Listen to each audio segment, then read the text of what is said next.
Men who like to keep their morning routine simple will love these multi-for-him gummies, specially formulated with 12 key nutrients designed to support men's daily nutritional needs. Nature-made multi-for-him gummies help support muscle and bone health. It improves your immune health, and it increases your energy metabolism. With the quality you can trust, nature-made multi-for-him gummies have no artificial flavors, no synthetic dyes, no high fructose corn syrup, no artificial sweeteners, and is gluten-free. Pharmacists around the world have recommended Nature Made to be the #1 vitamin and supplement brand.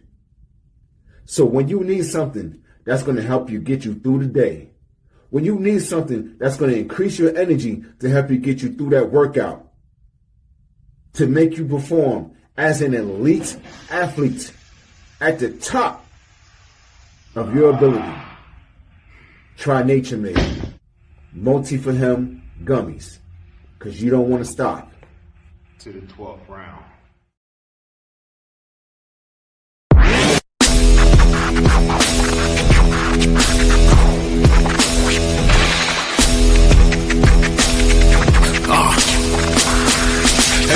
Welcome to the Terror Dome. You should be heading home, cause you could bring all of your ninjas and the Technodrome. I rip right through your flesh and bone and mental capacity. Flood your mind with atrocities and copious tragedies. This dark Sabbath is a lesson in street. The whole church of the ghetto feel the words when I preach. Amen. Let the Lord say a prayer if they don't end up in front of someone banging their trigger. Living life like a war pig. Fuck the law, I'm getting mine. Let the others figure what the cost is. Purchasing the fortress on gorgeous acres enormous. Car park full of foreigners and women just waiting on us. We living the dream. Y'all living like hell is earthbound. We are not the same. You've been a lame since birth, pal. I don't feel sorry. I recommend they go dirt bound. Doggy dog world, and you've been looking like Chuck Brown.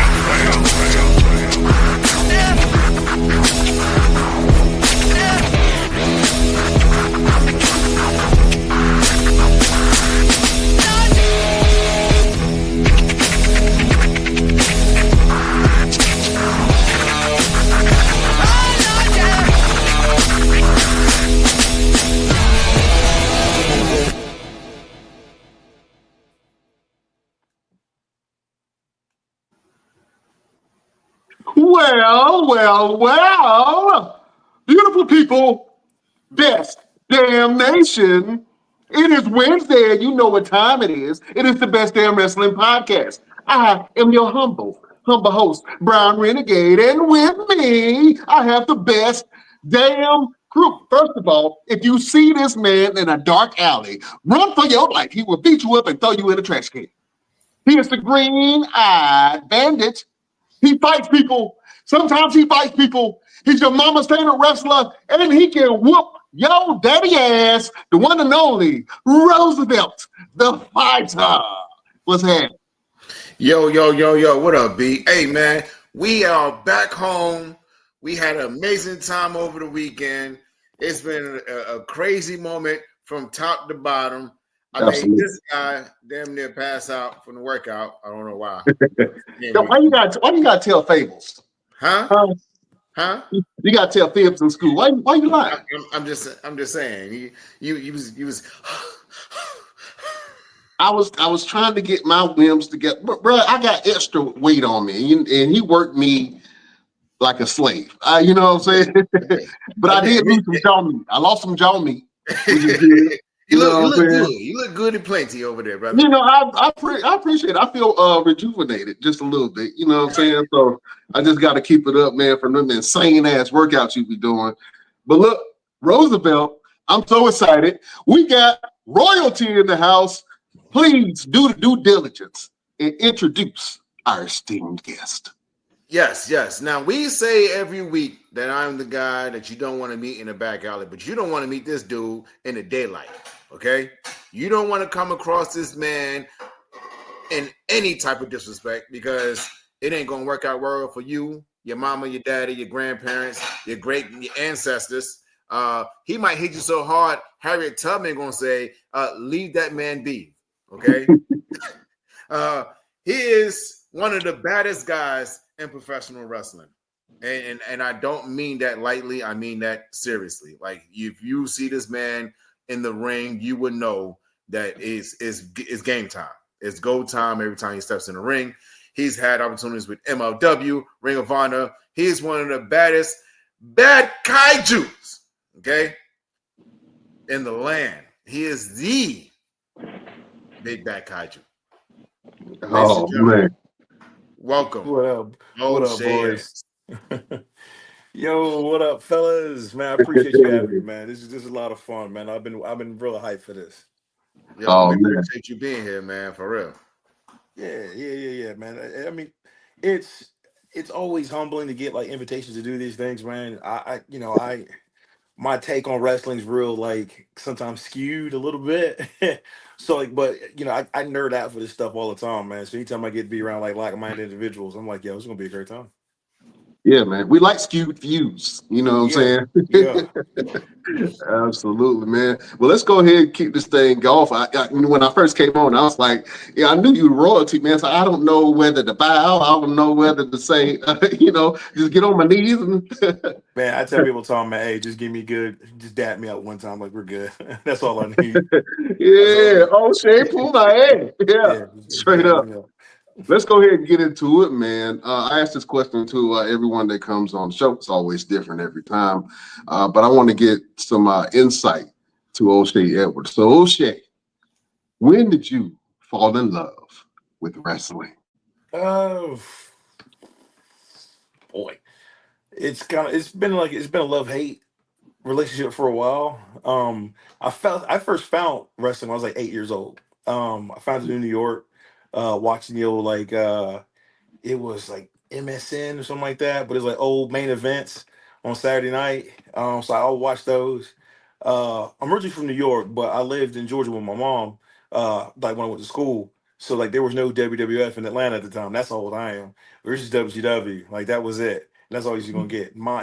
Georgia's, way it was. So it's like, hey, you ain't gonna watch that crap in my house. Like, yes, ma'am, no problems, whatever. But when I went to New York, though, I'll be watching that wrestling as much as I could. And it throughout the years, like I just kind of, I kind of fell out of it for a little bit. But it wasn't until I finally got into it, like I started wrestling for real, where I started to become a little bit more than a fan. I've always loved wrestling. I love the creativity of wrestling. I love how beautiful it can be. It can also be very ugly as well. But when it's done correctly, and when I say correctly, I use that term very subjectively. It's a beautiful thing. It's a beautiful thing. Absolutely. So you said you were kind of restricted from watching wrestling. Did you grow up in like a Christian household? Was it like certain? Yeah. Okay. Yeah. So I come from a family of preachers. Okay. So my grandfather was a preacher. One of my uncles is a preacher. My family, on my mother's side of my family, they're very religious. Not to the point where they're just like by the book, but they're deeply spiritual side of my family. I'm always respect that, and I always have that. I kind of went my own way. And I'm like, hey, that's cool. Just let me do me. You just assume you taught me well enough where I won't tread in your name, will be fine. But it's still a deep part of who I am and all that good stuff. As an adult, I'm just like, that was stupid. It was whatever. But back then I was like, yo, man, I ain't got time for this, man. What are we doing? It's Sunday, football's on. Why are we still here? Right. Do you feel called to the altar since most of your family is already behind the pulpit? No. Because of how I grew up in the church, I've seen the ugly side of church, and I'm like, I don't want no part of that. But it is one of the reasons why I'm pretty good in front of a camera, in front of a microphone. Like I have very good public speaking skills. I come from a family of literally public speakers, so like it's nothing for me. What was your transition like from New York to Georgia? And what part of New York were you from? I was born in Mount Vernon. Mount Vernon. Money making Mount Vernon. Money making Mount Vernon. Making Mount Vernon. Hometown. I can say this with a fact. Hometown of Denzel Washington. I'm just saying. I'm just saying. I'm just just saying. dropping facts. You know I'm what I'm just saying? saying. Mount Vernon produces hits. You know what I'm Yeah. saying? Like, I'm just saying, boys. I'm just saying. I lived there till like 4 or 5 years old. And then mom and my pop split up. My dad stayed in New York. My mom went to Georgia, and so I just kind of, went down there. Um, the really, honestly, it wasn't so much culturally. It was the music. Mm. Culture is the music. A lot of times now, if you make it, yo, you're everywhere. It's whatever. Man, there's a time, man, where like if you weren't Jay-Z, Busta Rhymes, Biggie Smalls, or Nas, and you were coming out of New York, no one knew who you were because you just stayed in New York. Same thing with Georgia. At the time, unless you was like Little John, Outkast, T.I., and Ludacris, yo, who are you? Right. So every time I would come back to New York, I have all my CDs with me of just like Southern music and all that good stuff. And we would trade. So they gave me so I have all these Southern mixtapes. I was cool with some Texas boys. So I was getting chopped and screwed albums. And so guys would give me their mixtape from New York and I bring it down and be like, yo, this is what happened, and this is what happened, and this is what happened. And like the clothes, I quickly picked up a Southern accent, which I was not thrilled about, but it happens. Um, the food is also another thing. Like I'm a pizza snob. I'm a pizza snob. If you Mm-hmm. and I like New York style pizza. I want that son bitch hot. I want you to bend it. I want to see grease at the corner. I want to see a little bit of flop, but not much. Anything Exactly. more than that, you being too cute. I ain't trying to hear all that. Like I like Papa John's. I'm like, I'm you nasty. I'm judging you immediately. You know what? Maybe I'll be the villain real quick, but maybe I'm partial to this. I'm not a fan of New York pizza, and You I've know what? had New That's York cool. pizza in New York. You gotta get off the podcast. You have to go. Well, No, just no, no. because Here's y'all the do from thing. New York, Here's the that's how New York people do. They come and they try to take over stuff. no, no, okay, here's the thing. Here's the thing. The reason why you don't like New York pizza because you've never had legitimate New York New York pizza. pizza. You've had someone's take on New York pizza, but I bet $500 that dude never been to New York, let alone know how to spell it. So I'm like, he didn't do you right. You want to go to Get Slice, you go someplace, not even in the city, man. You go like to Brooklyn or whatever. Mhm. You want to find a place that's no bigger than a phone booth. You walk inside. The dude at the register probably is the dude who speaks the best English out of everybody back there. Mhm. You go Uh-huh. back in the day, which is a thing now. You get your homie. I would get 2 slices of pepperoni and a Pepsi for like $6 That's and it. keep it in a brown paper bag and keep it moving. In a brown paper bag with the Brown with paper the with the bag, white boss. little see-through transparent paper just dripping grease in the Homie, paper it was plate. just slice on a piece of wax paper, paper plate, put it in a bag. That's it. Slice, wax paper, paper plate, put it in a bag, fold it up. Here you go, get out. Next. And look, and if they don't have boxers on the wall, if they don't have pictures of boxers on the wall, you're in the wrong Go. place. Oh, Yeah, you're wrong sleep. place. You're in the You're in wrong the You're wrong at place. wrong place. Okay, see, You're in the wrong I place. was in the wrong place. I ain't even know. You Yeah, know, and so it that's was what all that's Imagine clean what you on we the went do somewhere though. where inside. they had a mural of New York on there. No, we don't do that. We got Okay. That's when people say like, "Oh, I don't like New York pizza." I'm like, that's because you've never had authentic New York pizza before. mhm. Because once you have it, like you won't sell you won't want anything else. Like, don't get me wrong, I try all types of pizza, but I will always go back to authentic, hole in the wall, mom and pop pizza place in New York. Near my dad's house, there's one, and it's nothing but Italians up in there, and I love it. I'm going to see him for his birthday, May the 10th. We're leaving early just so we can get by his house by 10. I mean, by lunch, so that we can go to the pizza shop and eat before we go to dinner that night. Oh Exactly. man, Exactly. that's New York. That's a New Yorker for you right there. All right, so real quick, since we're Yeah. talking about food, man, what's your take on chopped cheese? You know what I'm saying? 'Cause preferably, I like steak Honestly, and cheese. Yeah, honestly, I haven't had one. I haven't had really? one. I haven't. Okay. Now, my boy Jared Diaz swears by him. Big ups Jared Mm, Diaz. The franchise, love that dude. He swears by him. And here's the thing: I've seen like the little TikToks and everything. I'm not mad at it. I'm not mad at it. I'm like, yo, I would give it a try. I would yeah, give it a try. I would have to. It looks too good. yeah, you got to, man. You a New Yorker, man. Mhm. Oh man.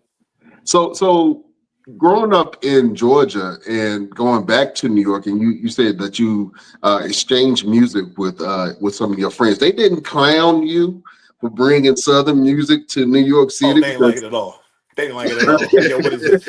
What is this? What is this trash that you brought up here? Now there was a few things people got into. They thought Pastor Droid. They love Vice Versa. They love that song. favorite songs of all time. And I'm like, okay, this is it. Like, this is what you like, yo. Oh man. They love David Banner. I was giving them old Ti, like Ti mixtapes, and they were digging it. Back when you go to the flea market and just pick them up for like $5. Uh-huh. I would tell my boys, I'm going to New York to meet. He was like, yo, I give him $20. No, actually, I'm sorry. He was like, I would buy his own one for me. Then he would just give me. He's like, yo, here, if you don't mind, like, just how much you want? He's like, just spread them out. I'm like, yeah, I can do that. No big deal. Yeah, that was it. Yeah, some of it they didn't like. I can understand it. I'm like, yeah, some of this is kind of stupid. Yeah, But I New was Yorkers always, are very harsh when it comes to things that they like music and yeah, food. Yeah. you got to hit them just right. You got to hit them just right. But I've always been a big New York music head, like hip hop head. That's always been my first love. I no, with no offense to some of the greatest Southern MCs, especially like Outkast. I think New York has some of the best storytellers. When I want my hip hop, like I want storytellers. And so like I go back listen to old Biggie, like old Jay-Z, old Nas, like old Busta Rhymes, like old Mob Deep. Come on. Yeah, Like I go Max. back to that stuff all the time, Oh. man, because the beats were just bananas back then. And it was just something I was getting more than just like this heavy bass I was gonna feel in the middle of my chest. There's gonna be some substance to it too. And I'm like, yo, this is why I dig this.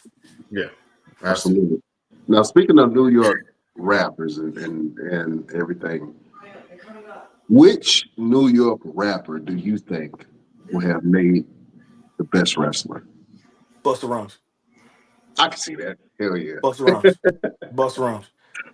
Yeah. Yeah, hands down. Like Busta Rhymes. Busta stop right there. It's Busta Rhymes. He had the size, he had the gift of gab, you know what I'm saying, the Yo, there was a time that dude personality. got yoked out of his mind. And I'm like, yo, Busta Rhymes is huge. That dude's like, he's like 6'5". Like Busta Rhymes is not a small man. Yeah. That's a big old dude. So when did you start wrestling? When did you start your training? Oh, I got to start training at 30. I got to start training at 30, man. I got in the game late. But before then, man, I was already professional. Like I already been around the world once already before I even stepped into a wrestling ring. I was a firefighter before I did all this. So like, in like the first part of my career, I was doing both. You know, I was exhausted, but like I was doing both when I could, when the schedule will permit for me to do it. Um, I got hooked up with Johnny Swinger. I love that dude, man. I need to call him. Yeah. He was my very first trainer. He was training out of Kennesaw, Georgia at the time. I was learning to wrestle in a boxing ring. Oof. I'm sorry, brother. Ooh, mercy. Running them ropes. Oh man, let me tell you. But he was the first time he saw me run. He was like, "Hey man, have you fought before?" And I was like, "No." He's like, "Have you wrestled before? Like wrestled before?" Like, not really. He's like, "Well, you've done something because you have great feet. Like you know how to move." I'm like, "Well, I played college football." He goes, "Ah, that's it." He goes, "What Yeah. position?" I was like, "Offensive line." He goes, "Yeah, there it is." He goes, "Okay." He goes, "When a guy your size moves like that," he's like, "That's pretty good." And it really took to like a duck in water, man. I mean, first 6 months I had it down. I'm like, "Cool. Like, what's up? Let's speed this thing up, man. I'm ready to go further." Then I got hooked up with Robert Gibson out of Douglasville, and he poof, them days when those hot ass days, where I just go in there in that little tin can of a warehouse and Mm-hmm. just go get it, and just Mm-hmm. go get it, man. Those were fun times. God, those were fun. Um, and then after that, 2019, I left Georgia. I moved to Maryland. I got hooked up with the Ring of Honor dojo. Kind of, I call it, the graduate course, as it were. And I Mhm. was last class out of there. Nice, nice. Now, starting off kind of late, and I also start off kind of late too in terms of the wrestling business. and how they see things. How does that make you feel in terms of how far you've gotten and how much further you feel like you can go? And happy birthday, by the way. You just turned 41. Appreciate you. Yeah. Yeah. Turn So 41. how do you Turn feel 41. in terms like mentally, where you're at and where you feel like you can get to coming up in the future? I wasn't gonna take no shit off nobody. I'm 30 years old. I'm a grown ass man. Yeah. I'm a grown ass man. Right. And at that point in time, I had 10 years of running into burning buildings. What are you going to tell me that's going to be so mind blowing? That's going to rework. Oh, I have to listen to this guy, homie. We dress up in funny costumes and we pretend to beat each other up. Dog, like this is silly what we do. You know this, right? Like as an adult, I can look at it for what it is. Like, yo, this is silly. Like you taking this so serious, my guy. And I'm like, for what? You ain't making no money off of this. If you was making $1 million, yeah, brother, you can take it seriously. I'm like, but homie, you making like $200 a week. But what you taking it so damn serious for, homie? Like this is chump change, it's whatever. And because of that, people didn't want to deal with me. And I was okay with it because the way I took it was, you don't want to deal with me because you know you can't take advantage of me. And Mhm. because you can't take advantage of me, you don't want to try and mess with me. You want to mess with some of these younger cats over here and get over on them. And I understand to an extent, man, you got to get along to get on, to go along to get on. I get it. I get it. But the way I've always seen it is wrestling is a business. And if you ain't making money, either you suck at business or you're a charity. I'm neither. Like I'm a business and business make money. And I understand you got to invest. I get all that. I was like, but I'm here to make money and I'm here to knowing that whatever I'm going to do, it's got to mean something because I started late. So I don't have time to fuck around. Like I got to get mine and get it now because my window of opportunity is closing. I tell people, I'm like, yo, man, I'm a walk on in my senior year, homie. This is it. You know what I'm saying? This is my contract year. I got to get it now, or what are we doing? Right. Yeah. I think you took a different approach from a lot of wrestlers just because you did come in late in the game. And when you come in young, you kind of deer in headlights and you're trying to figure out Impressionable. who you are as a person. And then on top of that, who you are as a character, you know what I'm saying? But you were already established as a person and you knew who you are. So that was a different take because you came in and like, I'm here for business. I'm Right. here to make money. You know what But I'm saying? And that's a different take. and because of that too, I was already a professional. Like once again, I fought fires for 10 years.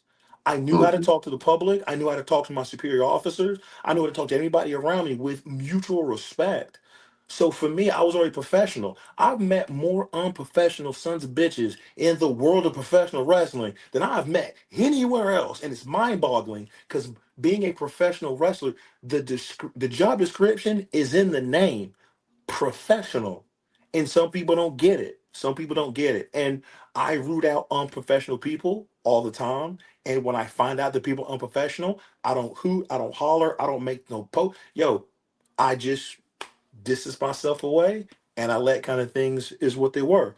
On top of that, too, coming in at 30, I knew how to shut the fuck up. I knew how to shut the fuck up.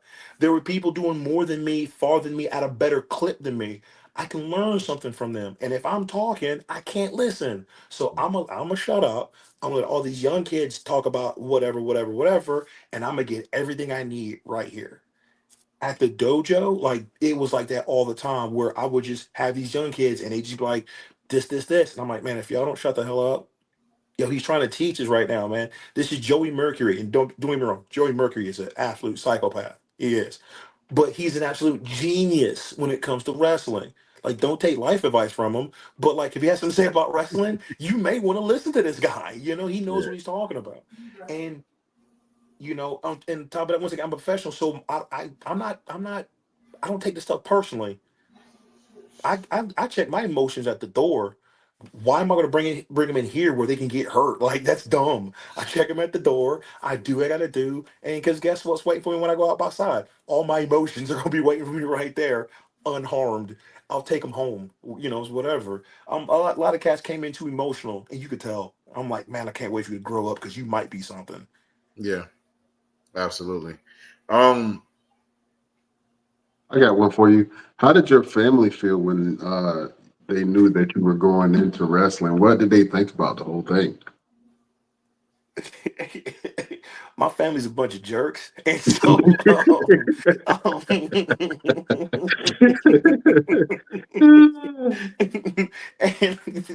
I told my mom, I'm like, Mom, I'm going to wrestle, and she just kind of looking and went, Yeah, that's right.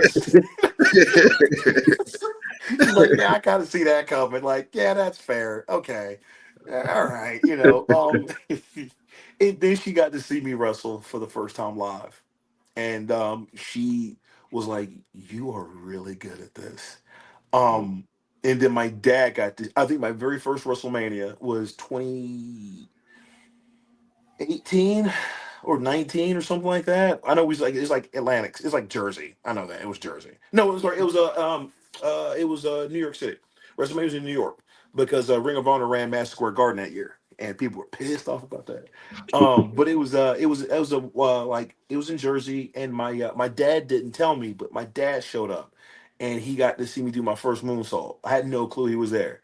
Um, I even have it on one of my old computers where you can see him in the corner popping, like, oh, he did it. And that was the first time where in wrestling I actually got emotional. Well, I Mm. did it backstage, Joe. I'm like, nah, I'm doing this backstage. Like, ain't doing this here. We'll do it Y'all ain't back gonna see here. me cry. Yeah, you ain't gonna see this. You ain't gonna see this. And one of my best homies, man, one of my best homies, Brett Eisen out of Chattanooga. He pulled me aside. He gave me a big hug. He goes, "Hey, man, no. You do this, like, this ain't for them. This is for you. You do this right here." And I just fucking boo-hooed, because Mm. he knew how much that meant to me.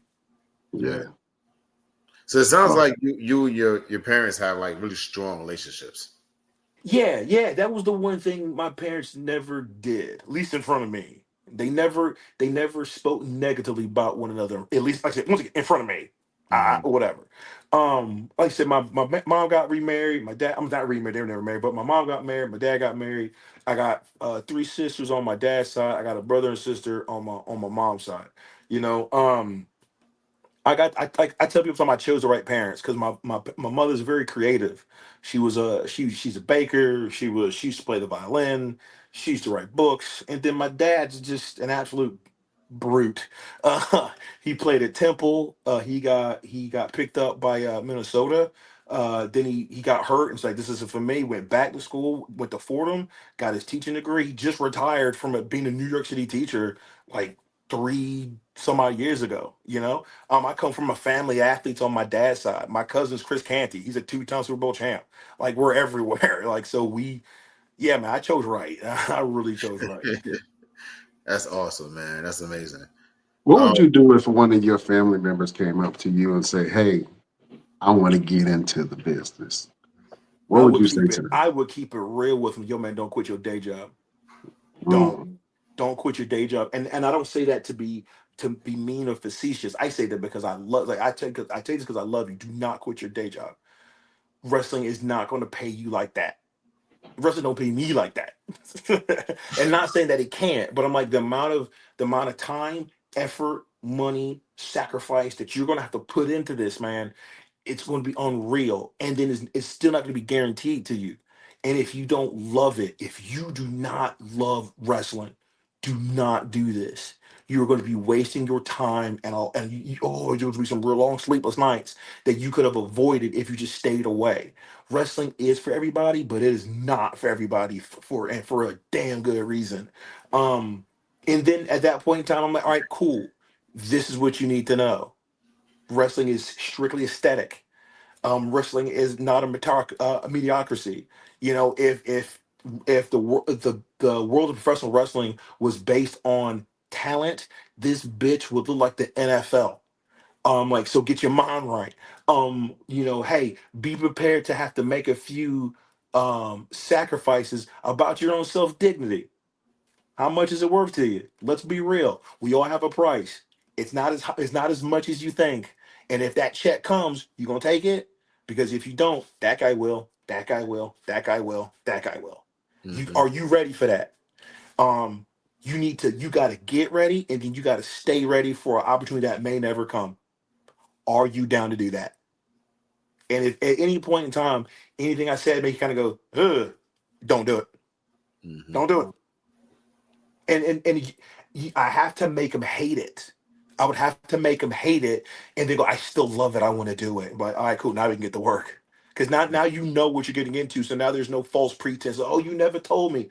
Nah, brother. Imagine the worst. And if you still want to do it, all right, man. See me on Monday. That's a hell of a way to train, man. That's But at like least I almost know. military. But at Like, I'm least I gonna know make you're people hate here. it. At least I know you're here for the right reason. Right. Right.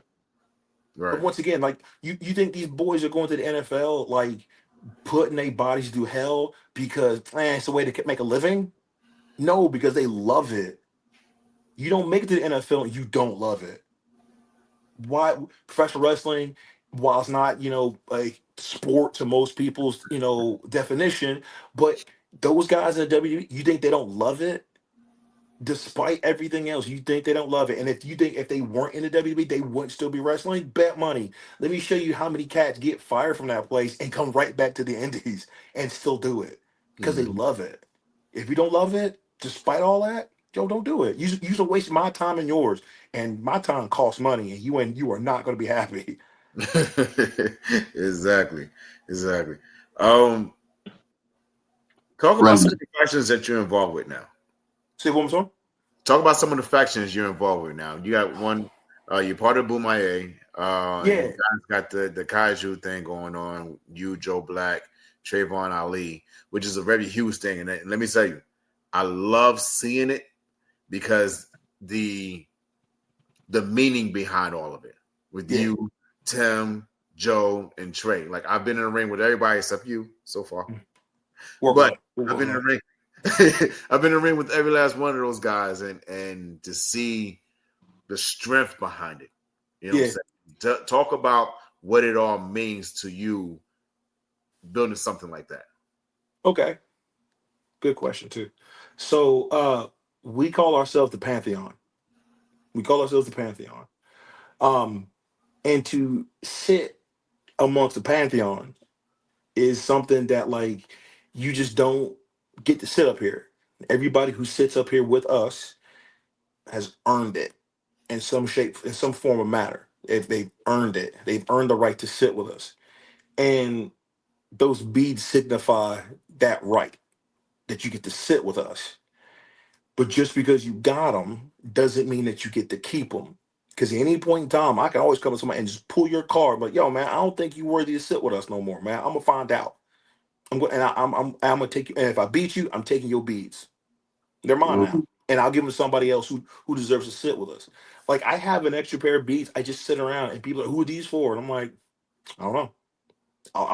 When I see them, I'll know. When I see them, I'll know. Um, it's those beads have been everywhere, and they continue to like be their own thing. Um, those beads have been world champion.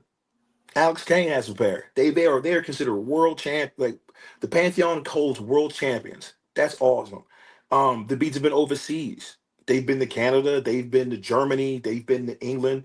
And if I play my cards right, man, they'll be in Japan. I've earned my right to sit there. I've kind of earned my right.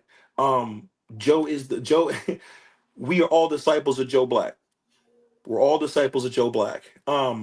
Everything started with him. So like a lot of times we don't move unless we talk to Joe. Like I gotta talk to Joe. And lately Joe has bestowed that honor upon me, which means the Pantheon don't move unless I say so. And that's a great feeling. It's a responsibility to have because everyone's looking at me. And I know the minute that I slack off, the minute that like I'm off my game, somebody's gonna pull my card. Somebody's pulling my card. And I ain't having that, man. I work way too hard for that. Right. Yeah, I call it the black Ulafala. You know what I'm saying? Yeah. That's what it is. It's the black version of the Ulafala. And I think that the aesthetic of having those beads, man, it's a very powerful symbol. And I'm proud of what you guys were able to build, man, because it is getting recognition in the wrestling world, man. So I want me some. Let me know what I got to do, who I got to take out. Man, it I'll took take somebody's knees out right now. Give me the black man, it Ulafala. took it took 8 years. This all started 8 years ago. It was like I think the first or second. It was about the second time I wrestled Joe, and he gave me his first set, man. And then, like I said, from there, man, it just turned into a thing. It's one of those things you don't really think about as people that associated with you until you see it everywhere else. And it wasn't until like people were like, "Yo, these beads are yours. Like these is for you." I'm just like, "This is yeah." It's like this is your. I'm like, okay. Okay. People ask, "Hey, where can I get these? Where can I get these?" I'm like, "You can buy your own. You can buy your own. I'm never going to stop you. Like more power to the people." I was like, "But if in terms of rules of wrestling, imitation is the sincerest form of flattery. So you'll see people who have a set of beads, and the first they will be asked." They'll call me and say, "Hey, O'Shea, so and so's records some beads. Did you or Joe give him some?" No. Well, Mhm. he's wearing them, right? He can wear them when he wants to. I don't care. Those who know. Okay, it's like you cool with him, right? Yeah, I'm cool with him, man. Don't get no heat to that guy. Okay, click. No, give him all the heat. What you mean? They would just wear the black wool follow if they wasn't bestowed upon you? Yeah. Well, no, man. Once again, man, I get it, and I'm never once again. It'd be really hypocritical for me to go like, "Man, I hate gatekeeping," and then I end up gatekeeping some beads. Like, Right. have them, wear them. I don't care. I ain't the faster police. The beat police ain't gonna come and arrest you. I don't care. But like the one thing you won't do is like, "Oh yeah, O'Shea gave me this." No, the fuck he didn't. I know every single person I've given beats to, and I know I didn't give them to you. Yeah. Don't worry about it. You want me to gatekeep for you? I'll be the gatekeeper. I There ain't you got no go. problem There you with go. it. You gatekeep for me. Give me your goddamn beats. I'm sorry. There you go. Uh, in your career, tell us who has been the toughest opponent you've ever had to step in the ring with. Trevor Lee. Trevor Lee. Trevor Lee. Trevor Lee beat the shit out of me. Um, and I was just really starting to feel myself in terms of wrestling. I'm like, "Oh, I got this," and I had to meet somebody who was like, "No, no, you don't," and he proved it. Proved it. Here's the thing: it wasn't like it. I watch it back now. I get mad. I'm like, "This match is garbage. What are we doing here?" I'm criticizing my whole self. Um, but I can easily remember how I felt afterwards, and it was, "I'm going to see you again, and when I do, I'm going to be 300 times better than I once was, than I am right now."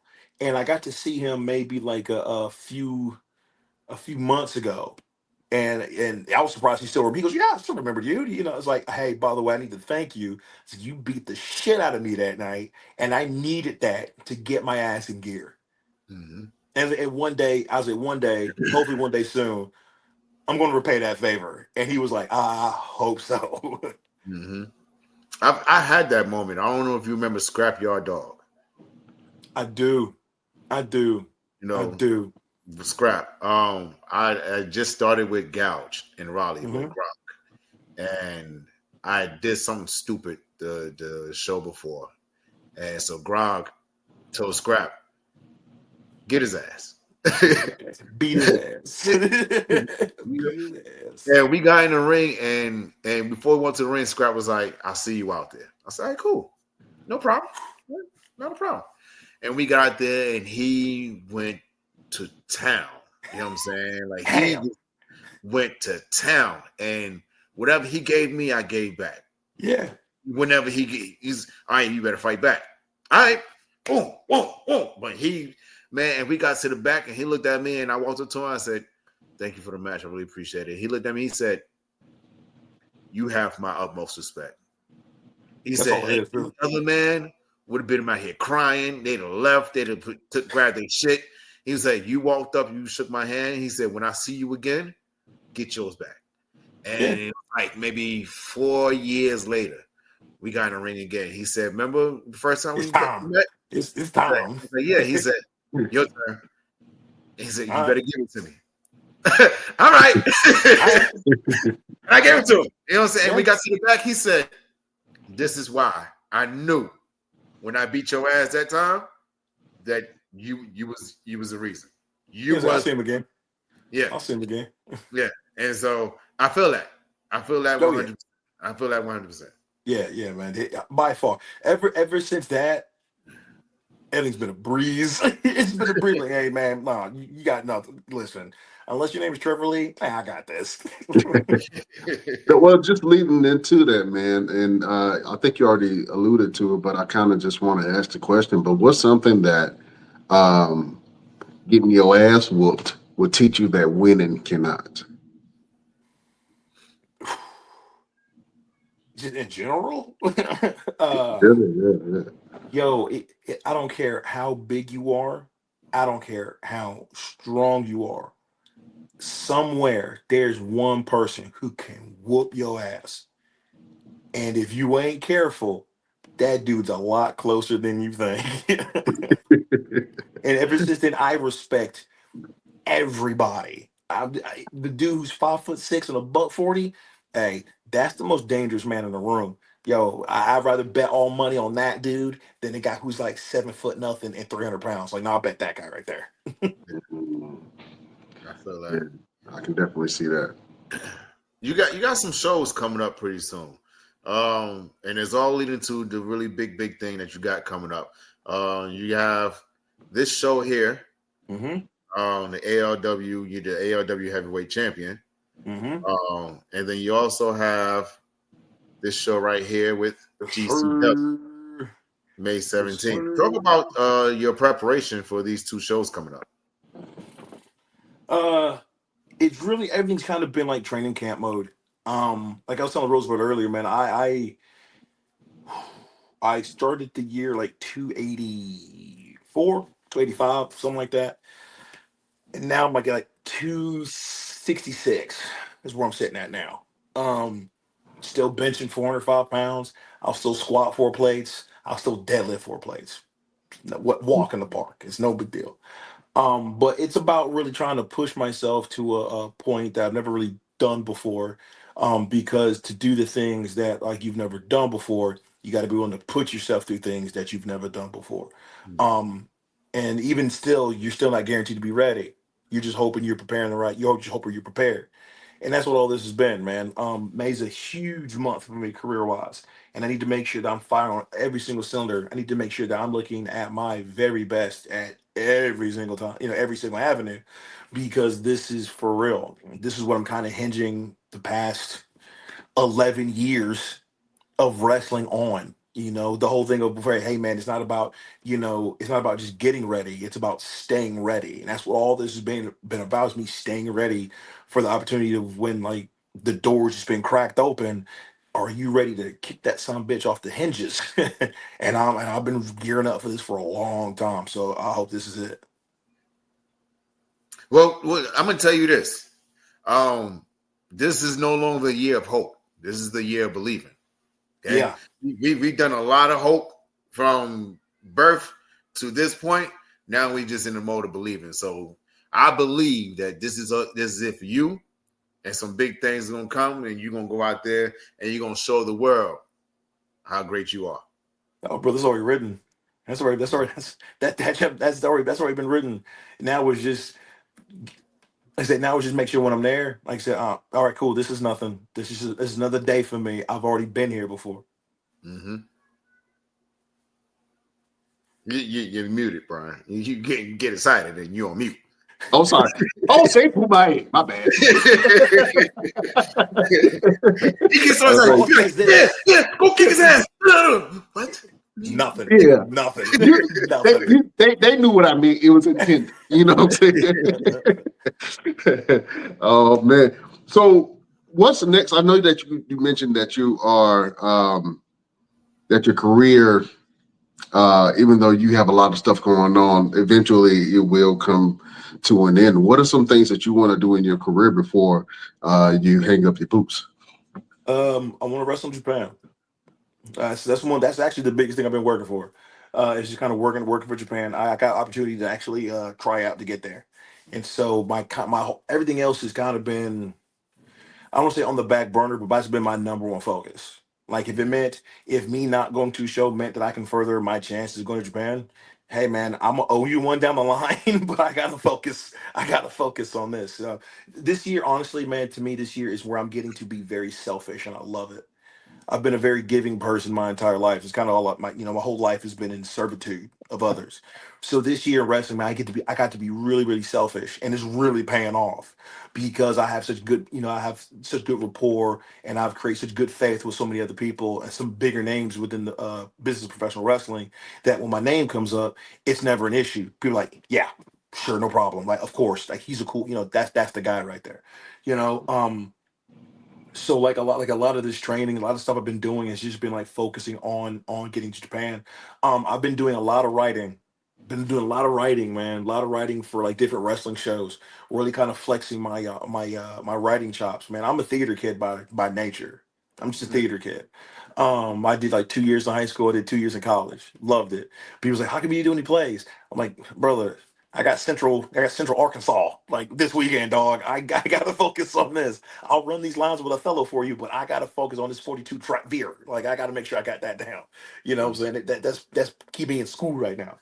Um, but I wanna stay within wrestling. Writing. I love writing. I love creating stories, creating characters. Not even creating characters, but just creating these situations to kind of make or break people.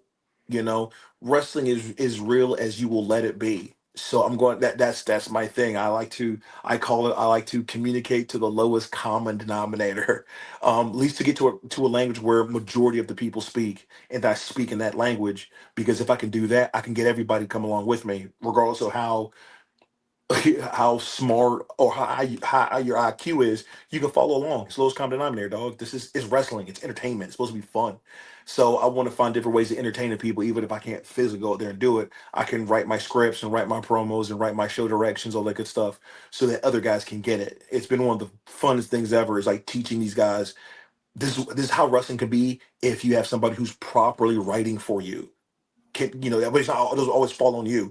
And man, I write for a show AXW out in Hamburg, Pennsylvania, the old Hamburg Fieldhouse. That has some serious history wrestling wise. We packed that place out. We sold out two different shows, a series of shows in two different cities. Like we're doing something right. Mm-hmm. I've wrestled for them, so they are definitely amazing. Homie, they've gotten better. It's become such a thing, such a promotion now. It's Kevin Kelly pops around now. Yeah, Helping the boys out. Everybody's trying. That's the place to be within Central Pennsylvania.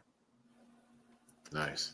Absolutely. You mentioned that you was a theater kid, man, and I can see that you got the gift of gab on you. Would you ever consider doing some acting? Yes, yes. Because I can see you being the evil boyfriend in a Tyler Perry movie and locking Jill Scott Call ass in me, the dog. basement. Call me, dog. I'm an asshole for the right price. I can be an asshole for the right price. But everybody meets me. Oh man, that dude's a teddy bear. Like, yeah, that's the whole point, man. That's the whole point. Guys, this is an act. This is all an act. Yeah, go ahead and call Tyler Perry up and say we got Dog. Oshay Edwards. I'll move back to Yeah, Georgia. I'll move back to Tyler. I'll live on the set right now. Just come on, sign the yeah. check. You be Well, fighting Medea in the ring. I can see it. I tell you Oh, what, I have a guy that I'm affiliated with that's worked for Tyler Perry, and we're going to do some stage plays. So we're going to talk. We're going to talk. homie, We're going to talk. homie. I'm here for it. I'm Soon here for it. as soon as you get back from doing the big things, we're going to Yeah, we'll do transition. that thing. Yeah, we'll do Yeah. that thing. Then we do that thing. I'm with Yeah. you. Got it. Yeah, no, I'm here for it. Hell yeah. All right. Absolutely. So with you having the gift of gab there, brother, Brian, you think we should Well, for some reason, everybody that comes on this show, Roosevelt always has some type of beef with the person, man. And he always wants to say some unsavory things about them. So we have this thing on the show called the promo battle or best damn promos. And we want to see if you got the juice to go head to head with Roosevelt, man. So we're going to do a promo battle. And I want you to say some scathing, unsavory, mean things to Roosevelt. Look, got his shit pumped out. Oh, you don't want none of this, Roosevelt. Homie, I just filmed one today, so I got some juice still left in the tank. Oh man, got some juice and some animosity. I dig it. All right, matter of fact, you can go yeah. first. No, Roosevelt, you go first. Let our guest All right. go All right. last. Yeah. You freshly rejuvenated coming off a stage, talking down to AJ Francis in Mojo Valley. So yeah, we're gonna go ahead and let O'Shea go last, man. So beautiful people, you know we do this each and every week. Prepare yourself. We are going to war.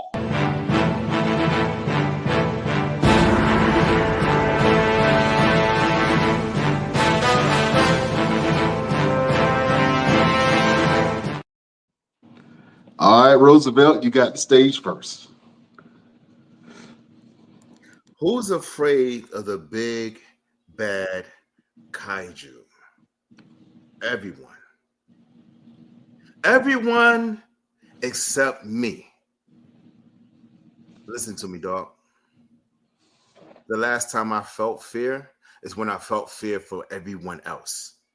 Because I realized that I would never know how strong I really am. I would never know what my limit is.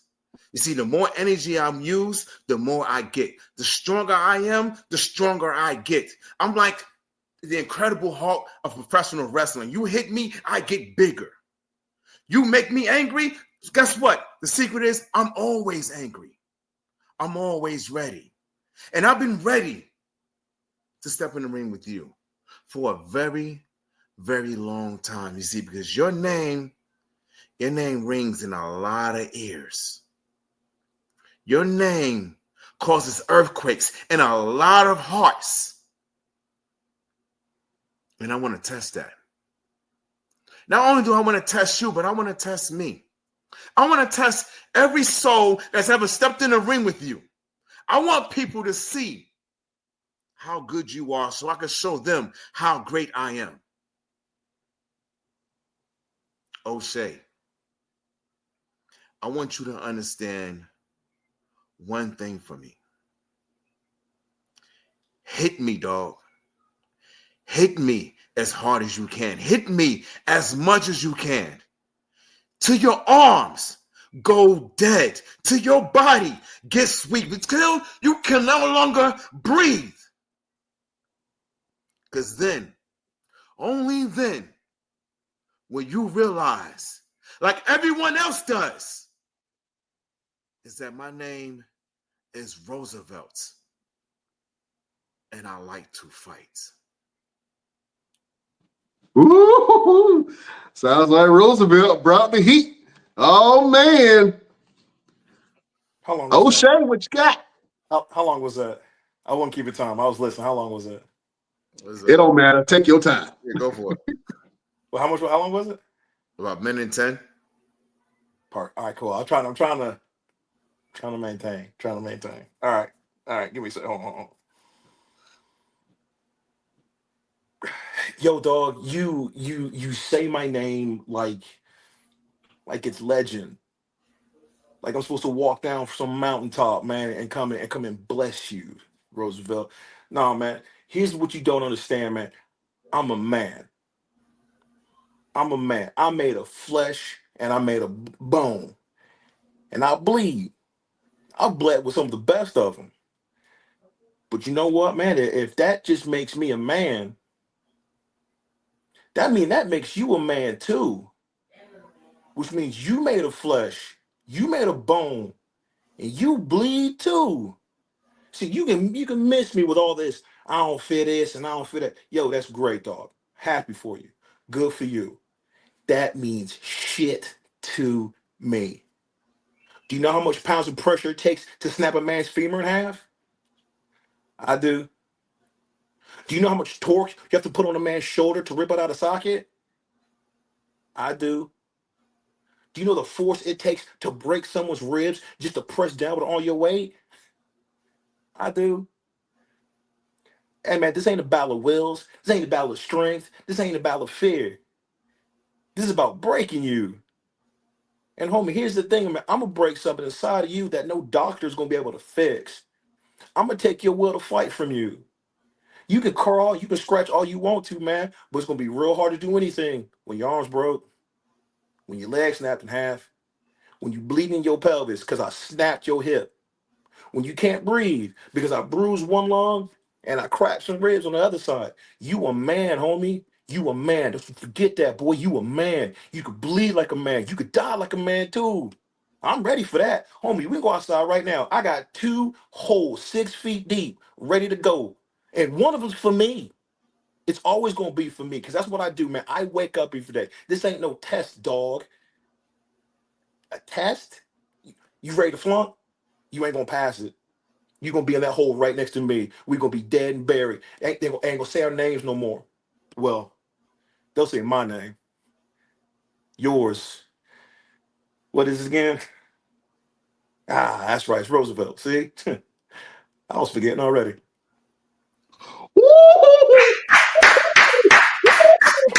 Oh, snap! Somebody call his mama. Hey, Woo! I feel yo, That was good shit, fun. bro. That was fun. That was a lot of fun. You still got. Boy, That's what we do. You still alive? Right here. Boy, Yo, I felt the body what? shots. You know what that was, man? That was me talking not so much to Roosevelt. Like the whole subject was about him, but as I was talking to him, I was addressing everybody who was going to watch it because this is me, this is us right now talking to the lowest common denominator. I'm speaking the language, and anybody can speak, and like, yo, that dude's on to something right there. Like, holy shit! And then the way you can relate to someone, he goes, "Oh man, I'm a man. I bleed, whatever, and so do you." People get that. People a lot of times people do promos like, "Hey, I'm gonna be at so and so and so and so and so and so. We gonna fight and this." I'm like, yo, who the hell gonna watch that? You think I'm gonna give you $20? Right. No, I'm gonna give you $20. I tell people, yo, do your promos with a sense of urgency. And when I mean sense of urgency, it means that you are sitting there and someone has a remote control in their hand and they're hovering over the buy button. And the only thing that's going to stop them from not pressing it is your promo. Mm-hmm. And I tell people all the time, like, "Do you think that promo was good?" I'm like, I don't know, dog. Do you think you sold $20 off that promo? Not really. I'm like, then I guess it wasn't good. Right. I'm an asshole when it comes to wrestling at that because I'm not going to be here to like stroke. Oh, this was great. This was like, no. The problem with wrestling is no one's going to say people suck to their face. Mm-hmm. I will tell you, like, yo, man, that sucks, dog. You need to start over. I'm not saying, once again, whatever emotions you may have attached to that, you need to check them at the door, because this isn't it. I'm not coming out here to break you down. I'm not coming out here to make you feel bad, but I'm going to be real with you. If you're wrestling, I'm assuming you want to be on TV, right? Yeah. Is what you did right now worth putting on TV? No. Then what the fuck are we talking for? Mhm. Mhm. Wrestling is a business, man. It's not hard. Well, damn it, if wrestling is a business, then you are Jeff Bezos, Donald Trump, and Mark Cuban all rolled into one. Whoa, wait a minute. Business. Easy. No. Business. No. Give We, me No. give me like a we Damon. don't talk Give me a about the Damon wig. John. Give me a Damon John. You know what I'm saying? Damon John and Master Damon P. John. Damon John and Yeah. Master P rolled into one. Yeah. There we Damon go. John, Master P. We can stop right there. Ain't no wig in this situation. Ain't nothing orange about this face at all, brother. Stop it. Stop it right there. Absolutely, man. Yo, I had so many go home lines to say on that one. But I was like, nah, this one feels better. Hey, listen, I believe everything about you. I believe what you say. I believe you can whoop people ass. I believe you can heal them if you wanted to. You know what I'm saying? brother, that's wrestling. Yeah, That's wrestling. absolutely. I need you to believe I could beat your ass. Even if you like, Mhm. he's a sweetheart. I know you wouldn't. I'm pretty sure if you pissed him off, I'm pretty sure he could. I'm pretty sure he'll snap both of your legs. Yeah, Mhm. pretty much. That's right. Oh man. Well, look, man, you have been dropping jewels this entire podcast, man, and we appreciate you being on. We have this segment that we like to call Final Word. It's a way for you to give a little bit of motivation, a little bit of advice, a spiritual word if one comes to you, just something to give to the people to help them get through their week. So, O'Shea Edwards, do you have a final word or a word of advice for your beautiful subjects? I sure do. Embrace the suck. It's gonna suck. no matter what I'm talking about, it's gonna suck. Nothing stays good forever. Yeah, every sun has a sunset, every birth has a death. It's gonna suck. So you embrace it. You enjoy it for exactly what it is. This is the journey, and the journey is beautiful in regards to the destination because this is what you want to do. As long as this is what you want to do, as long as you are chasing your own dream because this is what you want, not because someone else told you what to do, embrace the suck because it's going to be the best part. You'll get there when you know it. You'll get there when you're supposed to get there. But until then, don't focus on how much it sucks. Focus on how awesome it is that you get to go through it. It's a beautiful thing, man. It's a beautiful thing if you know what you're looking for. And that's it. Absolutely. That is a great and beautiful final word from the king, Oshay Edwards. Oh, man. Roosevelt, do you have a final word for the beautiful people? Absolutely. My final word comes in the form of a question. And the question to the beautiful people is, what is your why? Why do you wake up in the morning? Why do you get out of bed? Why do you go to that job that you hate so much? Why is it that you're going to the gym? Why do you diet? Why do you eat the way you do? What is your why? Because the moment you figure out your why, you will figure out your where, you will figure out your when, and you will figure out your how, and you will make it happen. So my final word for the beautiful people is, what is your why? That is the final word for the best damn wrestling podcast. Absolutely. That was a great word from the one and only Roosevelt. Fellas, I was listening to y'all, man, and I was getting all kind of inspired. And the word that I had for today has now changed. And I think that the word for today is that your voice is louder than you think. I'm saying that again. Your voice is louder than you think. Sometimes we feel like the things that we're going through define us, right? And sometimes the voice that we have and we want to speak up about certain things, we feel like we can't because we're powerless and that we can't get things done. Nobody wants to listen to you. Nobody wants to hear you. But the only thing that you need to do is open your mouth and speak. And then magical things start to happen where people start to listen to you.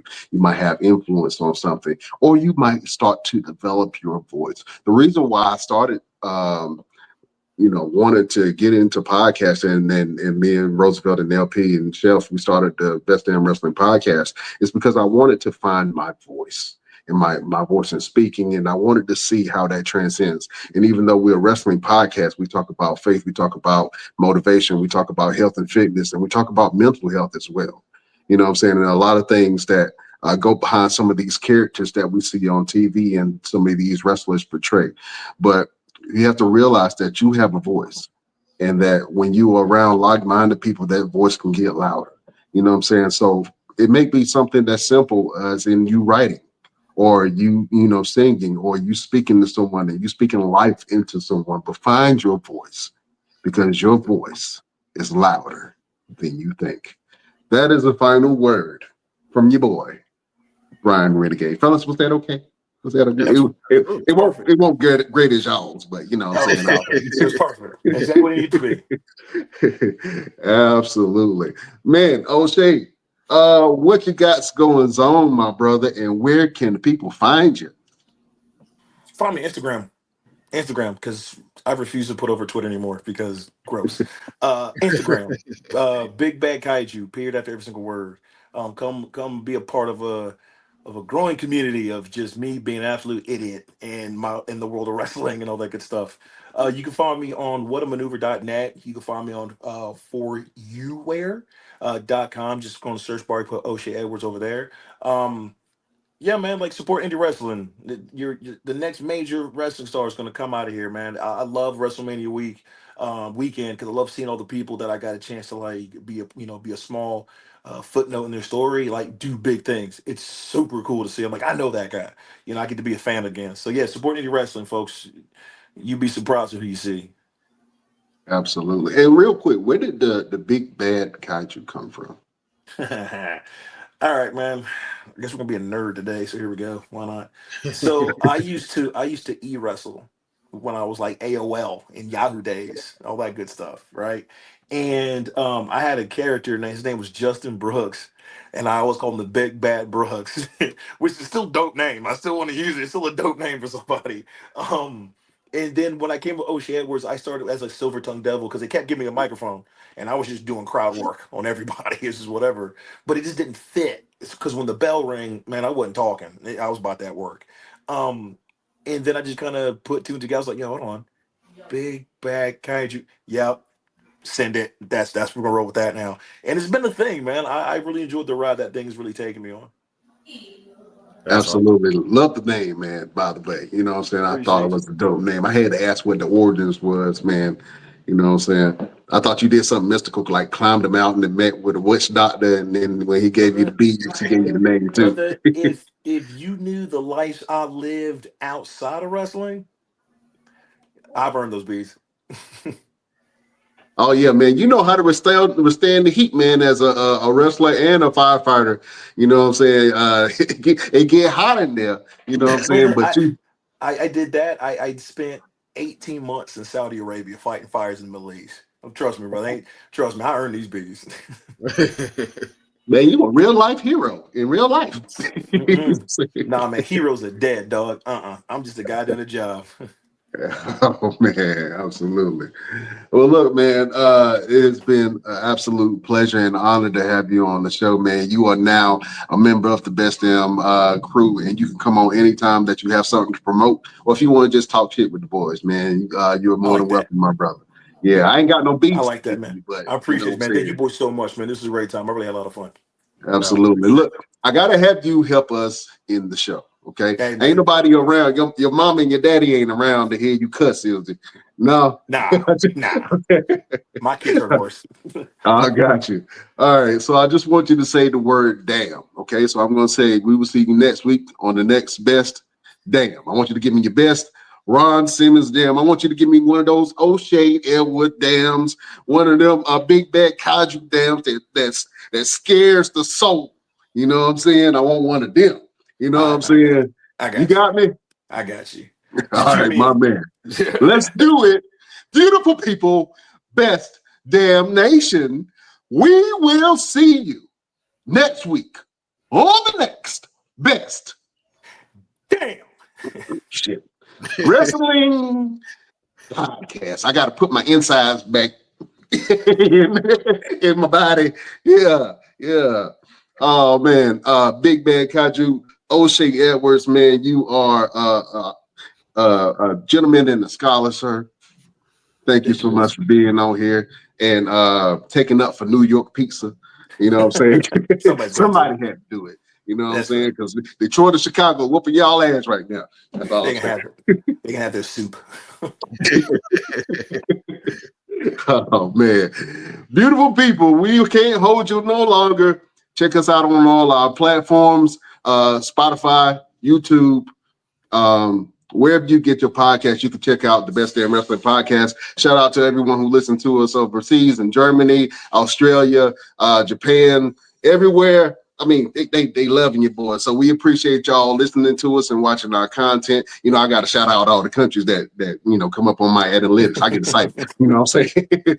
But shout out to all y'all. Shout out to the firefighters, man. That's risking their lives and putting it out there to help save people.